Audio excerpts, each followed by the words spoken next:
Bue-Said, who's the Chief Executive of Advantage Travel Partnerships, which represents travel agencies across the UK. Julia, hello. Hi, good afternoon. We're back in the same position, I guess, with you guys as we are with hospitality. We were just speaking to the owner of a hotel a moment ago. It's the uncertainty.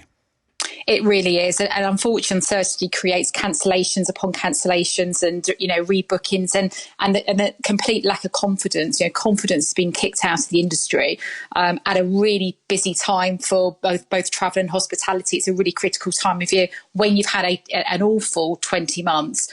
This is the last thing the sector needed. When the UK took those 11 countries off the red list, there was an acceptance that the Omicron variant was pretty spread around, evenly spread around the globe. Did you imagine then that there may be some certainty in the travel sector, or have you been expecting this all along? It's a really good question. I think for 20 months now, the travel sector has gotten used to, changes and chops and changes from not only our government, but other governments as well. And you understand that, during a pandemic, there are these decisions that need to be made. Unfortunately, what happens is you get a boost of confidence because restrictions start to get eased. The vaccine programme obviously was deployed successfully, and we start to travel with restrictions. And it's worth pointing out, we've never had a period in 20 months from a travel perspective that we could travel without any restrictions. There's always been some form of testing. And we saw that in the summer. So in the summer, we kind of got back up to around 40%, only 40% of 2019 levels. So, the sector has operated at around 90% for the majority of the year. So still really quite devastating impact. And confidence was starting to come back. And unfortunately, what then happens when we have scenarios like the red list, confidence overnight is just hit for six. It really is. And we start to see, consumers behave in the manner we expect, which is they want to cancel and they're very nervous about travelling.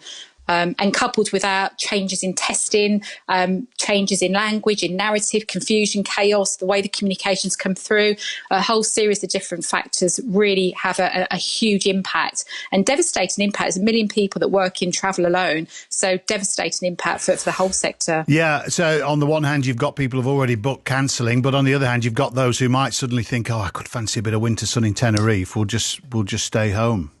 Yeah, and we understand it completely. Actually, we're all consumers and we all buy things and we all like to do things. I was away and I have travelled during the pandemic, and unfortunately, if you've travelled, then you understand what's involved, and it's not as daunting.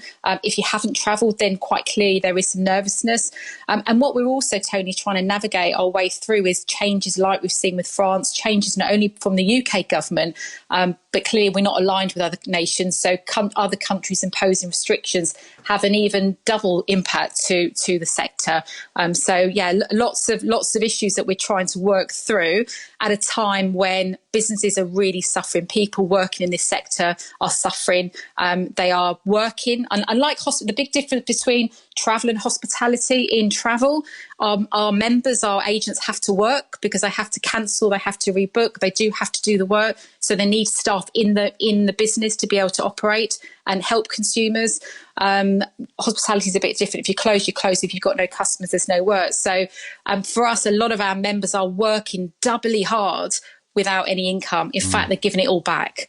So it's a real big blow from a trading point of view. OK, Julia, listen, thank you for that. I hope things improve as rapidly as we're hoping they do. Thanks very much. Thank you. Thank you. Thank you. That's Julia Bue-Said there, Chief Executive of Advantage Travel.